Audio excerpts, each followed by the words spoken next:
National Weather Service in Norman issued a tornado warning for southwestern Oklahoma County in central Oklahoma, southeastern Canadian County in central Oklahoma, until 7 p.m. Central Daylight Time. At 6:30 p.m. Central Daylight Time, National Weather Service meteorologists and storm spotters were tracking a large and extremely dangerous tornado 6 miles southeast of El Reno.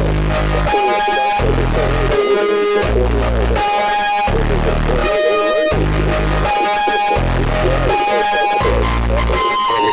Take immediate tornadoes and options. In addition to the tornado,